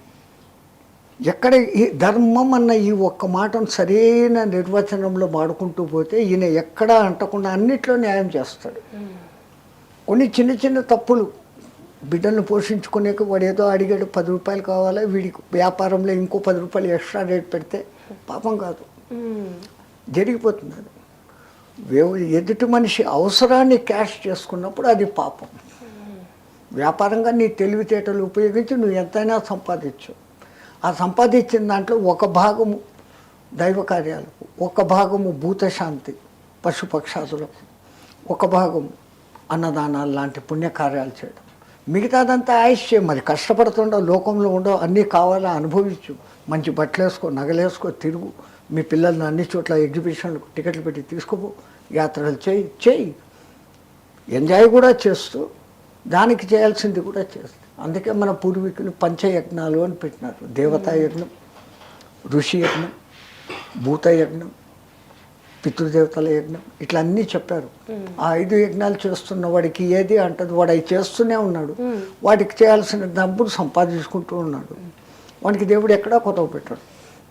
వీళ్ళు దీన్ని దాంట్లో మిక్స్ చేసి దాన్ని దీంట్లో మిక్స్ చేయబట్టి అన్నీ గొడవ. కర్మ ఎలా ఉంటుంది బాబాజీ? నేను 2 రకాల వాదనలు విన్నా. నేను ఫిజికల్గా చేసిన కర్మ మా కర్మఫలం అంటుకుంటుందని, నేను మనసు పెట్టకుండా చేసింది ఏదైనా అంటే డిటాచ్డ్ కర్మ ఏది కూడా కర్మ కిందికి పరిణమించదు అని. అసలు కర్మ సిద్ధాంతం ఎలా ఉంది? మనసు పెట్టకుండా నువ్వు ఏ కర్మ చేయగలవు? ఏది చేస్తున్నా కర్మే. మనసు పెట్టకుండా చేస్తున్న కర్మలు 2. నీ కనురెప్పలు ఆర్పడము, ఊపిరి తీసుకొని ఊపిరి వదలడము, నీ గుండె కొట్టుకోవడం. నీ ఇంటర్నల్ ఆర్గాన్స్లో ఆయా పనులు without your knowledge, without your concern నడుస్తూనే ఉన్నాయి. వాటితో మీకు సంబంధం లేదు. అవి ఎట్లా నువ్వు చేస్తున్నావో నీకు తెలియకుండా అవి ఎట్లా జరిగిపోతున్నాయో అట్లా ఇప్పుడు చేస్తున్న కర్మలు కూడా నేను చేస్తున్నాను. దీనికంతా నేను బాధ్యుడిని కాదు. ఇది నేను చేయడం లేదు, ఇది నా కర్తవ్యం, నా బాధ్యత అనే లెక్కన చేసుకుంటూ పోయినప్పుడు ఆ కర్మ యొక్క దుష్ఫలితాలు ఎక్కువ అంటాం. రెండవది బిఫోర్ డూయింగ్, ఇది నేను చేయవచ్చా చేయకూడదా? పరమాత్ముడు మనకి ఇంత విచక్షణ ఇచ్చాడు కదా, దాన్ని వాడుకోకుండానే చేసేస్తాము. చేసిన తర్వాత పరితపిస్తాం. ఏదైనా చేసే ముందర థింక్ బిఫోర్ డూయింగ్, చేసే ముందర కొంచెం ఆలోచించాలి. ఆ కొంచెం ఆలోచిస్తే ఎన్నో ప్రమాదాల నుంచి మనం బయటపడవచ్చు. అదేదో చేసేస్తే ఏదో అయిపోతుందంట అని ఎవడో చెప్పాడు. అది ఎట్లా చేయాలో తెలీదు, ఎప్పుడు చెయ్యాలో తెలీదు, చేసేస్తాం, ఫలితమే లేకుండా పోతుంది. వాడు ఒక టైం పెట్టింటాడు, ఒక పద్ధతి ఉంటుంది, ఆ విధానం ఉంటుంది, ఆ ప్రకారం మనం చేయము. అది చేసాడు నేను చేయాలి, జరగదు. బాబాజీ, మీరు ఎప్పుడైనా ఏదైనా చోటు ఇష్టపడ్డమో, ఇక్కడ ఉండాలి అనిపించడమో, అలా ఏదైనా ప్లేసులు, వ్యక్తులు, దేవాలయాలు మీ మనసుకు ఎప్పుడైనా అలా అనిపించిందా? నా వరకు నాకమ్మ ఈ పవిత్ర భారతదేశంలో మూల ఎక్కడ పోయినా నేను మానవుడిగా ఈ దేశంలో పుట్టడం అనేది నేను ఎన్ని జన్మల పుణ్యం చేసుకున్నాను రా బాబు అనుకుంటున్నానే కానీ నాకు ఇక్కడ బాగలేదు, ఇక్కడ బాగుంది అన్న ప్రసక్తి ఎక్కడా కలగలే. కొంచెం మా మనసంతా ఎప్పుడు ఆ హిమాలయాల దిక్కే మొగ్గుతుంది. అది అక్కడే ఉండి బతికిన కారణమో ఇంకోటో కావచ్చు. దాని విశిష్టత మహిమ ఆలయాలు అవి. హిమాలయాలకు ముందు మా అక్షరం పెట్టుకోండి, మహిమాలయాలు. ఎందుకంటే అక్కడ ఋషుల దగ్గర నుంచి అగస్త్య ఋషుడు, వశిష్ఠుడు, గౌతముడు, విశ్వామిత్రుడు లాంటి మహా ఋషులు వాళ్ళందరూ అక్కడ తపస్సు చేశారు. వాళ్ళ యొక్క వైబ్రేషన్స్ ఇప్పటికీ అక్కడ ఉన్నాయి కాబట్టే ఇప్పటికీ ఆ పవిత్రత అక్కడ ఉంది. ఈ మధ్య ఆ పవిత్రత అక్కడ కూడా చెడిపోతా ఉంది. 5 స్టార్ హోటళ్ళు ఎక్కడ పడితే అక్కడ ఘాట్ రోడ్లు ఆ కొండలను ధ్వంసం చేస్తున్నారు. ప్రకృతి లెక్కన ఉంచి పోషించినప్పుడు ఆ తల్లి తన బిడ్డల్ని ఎంత ప్రేమగా చూసుకుంటుందో అట్లా చూసుకుంటుంది. ఎంతటి తల్లికైనా విసుగొచ్చేటట్టు చేస్తే ఈడిచి ఒక దెబ్బ కొడుతుంది. ఇప్పుడు అట్లాంటి దెబ్బలే ఈ ప్రళయాలకు కారణం అదే అంటారా బాబా? ఇప్పుడు జరుగుతున్నది అదే. ఈ జంతు వధ, ఆ జంతువులు తాము బాధపడతాయి కదా. మనకింత దెబ్బ తగిలితే మనకింత బాధ ఉంది, అవి విలువలాడతాయి. అవి లోపల శపిస్తే వాళ్ళ భాషలో మనకు అది తెలియదు. అదంతా కలిసి ఇప్పుడు మళ్ళీ రిఫ్లెక్ట్ అయ్యి మన మీద పడుతుంది. ఈ అకాల వర్షాలు, భూకంపాలు, ఈ యుద్ధాలు ఇంతకుముందు ఇంత లేవు. మనిషి ప్రశాంతంగా జీవిస్తున్నాడు. ఇప్పుడు నేను నేను నేను రమణుడు చెప్పిన నేను పోయింది. కేవలం ఇప్పుడు ఈ పై నేను బాగుండాలి, ఎవడు ఎట్లయినా పోయినా పర్వాలేదు అన్న మెంటాలిటీకి వస్తాను. అదే మనలోని దానవత్వం. నేనుగా బతుకుతాను, బాగుంటాను అనుకుంటే మానవత్వం. నేను ఏమైపోయినా పర్వాలేదు, 10 మంది బాగుండాలి అనుకుంటే అది మాధవత్వం. 3 ఇక్కడనే ఉండాలి తల్లి, ఎక్కడో లేవు. బాబాజీ, క్రియాయోగంలో బాబాజీ దగ్గర నుంచి శంకరాచార్యుల వారు కాండి వీళ్ళందరూ కూడా కాశీ, హిమాలయాలు ఇట్లాంటి కొన్ని ప్లేస్లు, ఇప్పుడు లాహరి మహాశైల వారిని కూడా బాబాజీ అక్కడికి పిలిపించుకున్నారు. ఆ స్థలాలకే ఎందుకు? ఇప్పుడు ఇక్కడ అంతా బయటికి వెళ్తాం, అంతా సూర్యుని కిరణాలు పడతానే ఉన్నాయి. ఒక భూతద్దం తీసుకొని వచ్చి అక్కడ పెడితే ఇది కాలిపోతుంది. ఆ భూతద్దం అక్కడ దాన్ని ఆ కిరణాలని కాన్సన్ట్రేషన్ చేసి అక్కడికి ఇడుస్తాం. ఈ కొన్ని క్షేత్రాలు అనేటి అటువంటి ఎక్కువ శక్తిని ఆకర్షించుకొని ఉన్న నిబిడీకృతమైన క్షేత్రాలు. 12 జ్యోతిర్లింగాలు కానీ, 18 శక్తిపీఠాలు కానీ, నారసింహ క్షేత్రాలు కానీ, దత్తక్షేత్రాలు కానీ. అందుకే మన పూర్వీకులు దీన్ని క్షేత్రాలు, తీర్థాలు అన్నారు. ఆ తీర్థాలు ఎన్నో రకాల బండరాళ్ళను రాసుకుంటూ, చెట్ల వేర్లను రాసుకుంటూ శక్తివంతమైన మూలికావంతమైతే దాంట్లో స్నానాలు చేస్తేనే బాగవుతుంది. అది తీర్థ ప్రయోజనం. అందుకే పూర్వకాలంలో తీర్థ యాత్రలు అనేవాడు. క్షేత్రాలు, ఈ యాత్రలు చేసిన క్షేత్రాల్లో ఇట్లాంటి మహానుభావుల వైబ్రేషన్స్ అక్కడ ఉంటాయి. వాళ్ళ కథలు వింటూ కనీసం వాళ్ళలాగా ఉండలేకపోయినా 100%, 1% ఉండేక అక్కడ ఆ కొంచెం సేపు ఆ మనసులో అనిపిస్తుంది, అరే ఏమిరా అంత చేస్తున్నాం, మారాల మనము అనే అక్కడ ఆ పాయింట్ అక్కడ వస్తుంది. ఇక్కడ ఉన్నంతసేపు ఇంకా సంపాదించాలా, ఇంకా పేరు తెచ్చుకోవాలా, ఈ గొడవల్లోనే ఉంటాడు. అక్కడ నిజమైన మానవుడు బయటపడతాడు.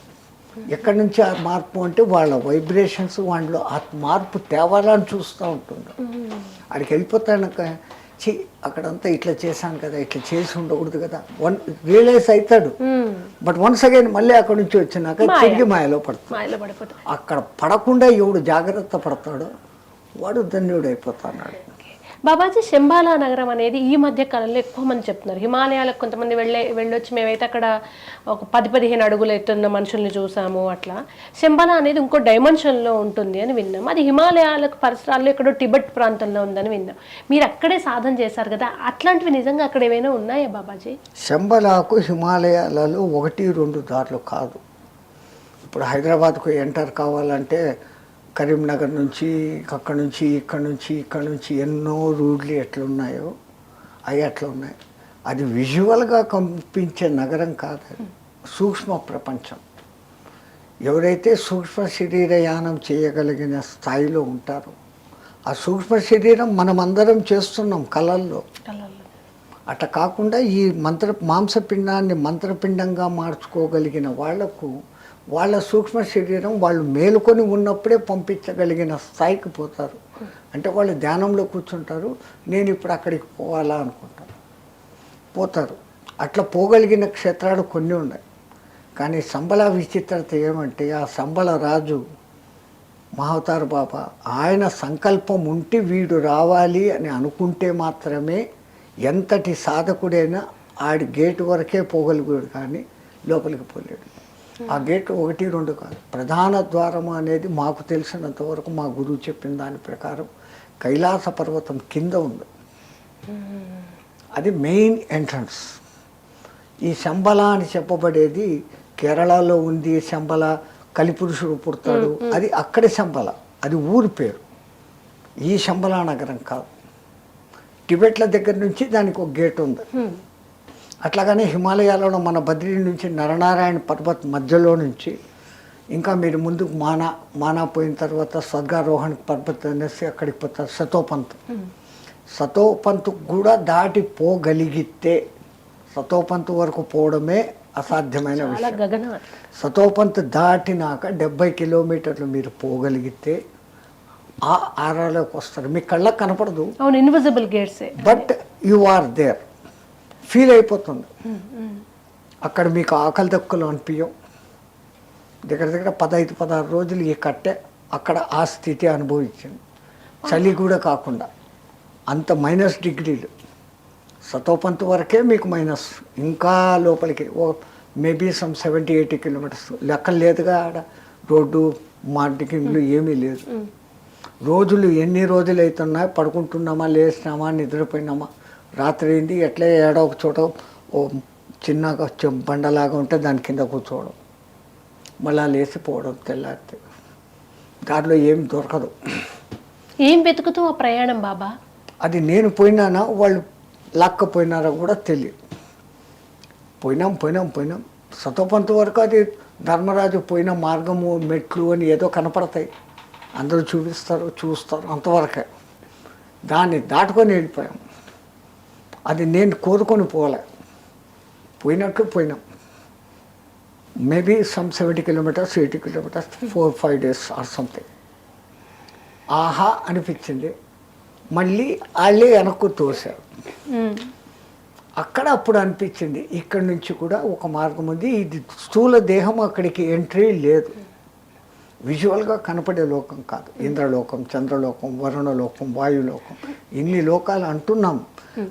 మనకు అంటున్నామే కానీ దాన్ని చూసిన వాళ్ళు చూసే అది ఉంది అని చెప్పగలిగారు. చూడకుండా ఏది చెప్పలేదు. అటువంటివే ఇది కూడా. ఇది మన భూమి మీదనే ఉంది. బాబాజీ, క్రియాయోగంలో మీరు సాధన మొదటే గురువుగారు మీకు క్రియాయోగం ఇచ్చారా? మాది కుండలిని యోగ. క్రియాయోగం అనేది ఎంటైర్లీ డిఫరెంట్. అది మహావతార్ బాబా, ఆయనకు యుక్తేశ్వర్కు ఆ పరంపర వచ్చింది. మాస్టర్ ఈవివి వీళ్ళు వాళ్ళు, ఆ నుంచి యుక్తేశ్వరు, ఆయన ఒక యోగి ఆత్మకథ రాసిన ఆయన, అది 4th జనరేషన్. ఆ యుక్తేశ్వర్ గారితో పాటు ఉన్నటువంటి ఇంకొక మహానుభావుడు, ఆయన శిష్యుడు శంకరానంద మహర్షి అని చెప్పేసి మహానుభావుడు ఒక ఆయన ఉన్నాడు. ఆయన ఒరిస్సాలో ఉంటారు. ఇప్పటికే ఆయన 90 years అయ్యుండొచ్చు. ఆయన ఒక 20 ఏళ్ళుగా ఈ నిజమైన క్రియాయోగ దీక్షలు ఇస్తూ ఉన్నాడు. ఆ క్రియ చేసిన వాళ్లకు బాబా దర్శనాలు ఎంతో అయినాయనే నిదర్శనాలు ఎన్నో ఉన్నాయి.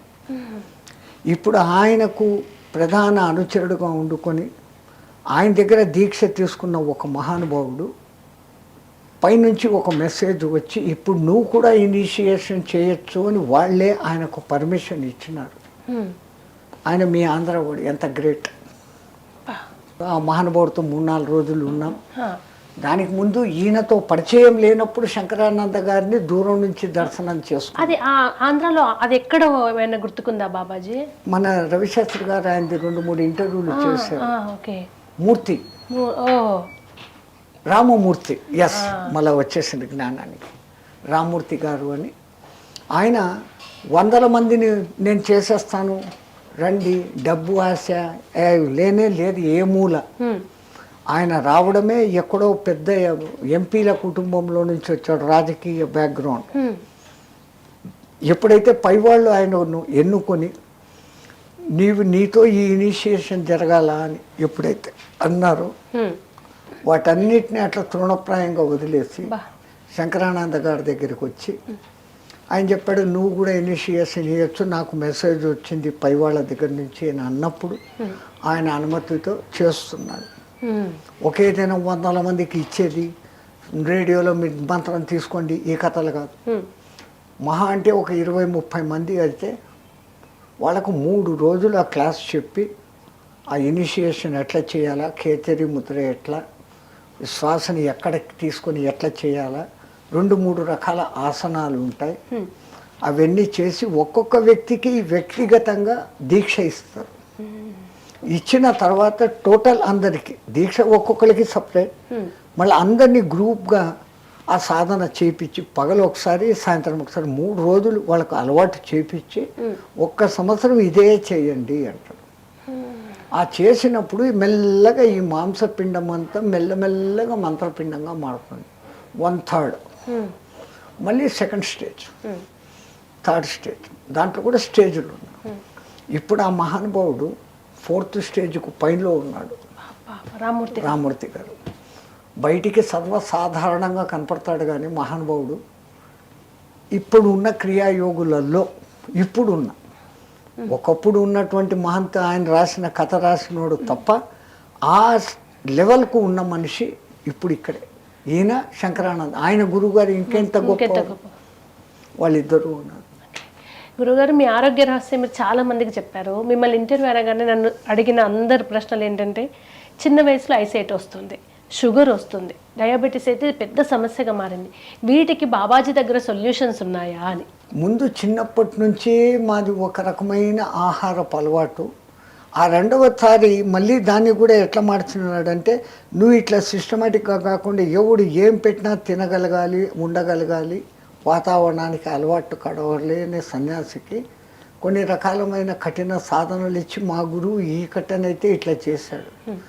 ఇప్పుడు మీరు అన్నట్లుగా అందరికీ అది సాధ్యమయ్యే విషయం కాదు, అయినా ఇప్పటికీ సాధ్యమే. మీకు అందరికన్నా బాగా దొరికేది డ్రమ్ స్టిక్స్, కేవలం మునగాకు. ఎక్కువగా మునగాకు తినండి, కూరగా వండుకోను, జ్యూస్ చేసుకోను. ఇప్పుడు అందరికీ ఆరోగ్యం మీద బాగా ఇంట్రెస్ట్ ఎక్కువ. ఈ టిఫిన్లు అనే వ్యవస్థ మన పూర్వకాలంలో లేదు. పొద్దున్నే లేచి రాగి జావా లాంటివి, సత్తు అని మా బీహార్ ఉత్తరప్రదేశ్లో అంతా సత్తు అని, అది శనగపిండి ఇంకా 2-3 రకాల పిండులు పొడి చేసి దాన్ని జావాలాగా, మీ జావా ఆంధ్ర జావాలాగా తాగుతారు. ఆ తర్వాత ఈ సుగంధ ద్రవ్యాలు ఉన్నాయి మనకు, చెక్క, లవంగం, యాలకబుడ్డలు కాకుండా మీ వంటింట్లో వాడతారు సోంపు, జీలకర్ర, మిరియాలు, బస్ ఇన్ని మన దగ్గర ఉన్నాయి.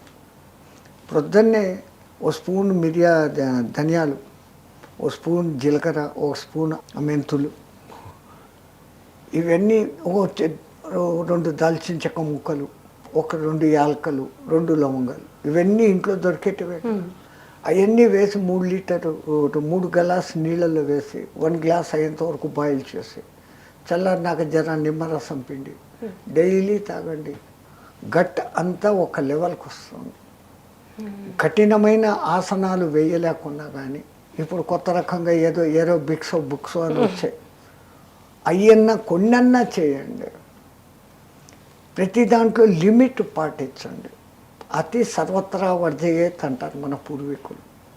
బాగుంది కదా అని ఇక్కడి వరకు తినకుండా ఆకలి బాగా వేసినప్పుడే భోజనం చేయండి. అట్లా చేసేదానికి ఈ శరీరాన్ని సిస్టమేటిక్గా నేను రోజు 12 నుంచి 1 గంట లోపలే తింటాను ఒక నియమం పెట్టుకొని, నియమం తప్పకుండా అదే టయానికి తినాలి. సాయంత్రం 7 గంటలకంతా భోజనం అయిపోవాలి, 9 గంటలకంతా పడుకోవాలి. Early to bed, early to get up. 9కి పడుకుంటే 4 వరకు 7 గంటల నిద్ర మనిషికి సఫిషియంట్. ఆ బ్రహ్మముహూర్తంలో లేచి వెంటనే లెట్రిన్ బాత్రూమ్ పోయి స్నానం చేస్తే ఎలక్ట్రిఫికేషన్, ఎనర్జిఫికేషన్ బాడీలో వస్తుంది. అవి తీసుకొని అప్పుడు కూర్చొని మన గురువు ఇచ్చిన మంత్రమో, సాధనో, ప్రాణాయామము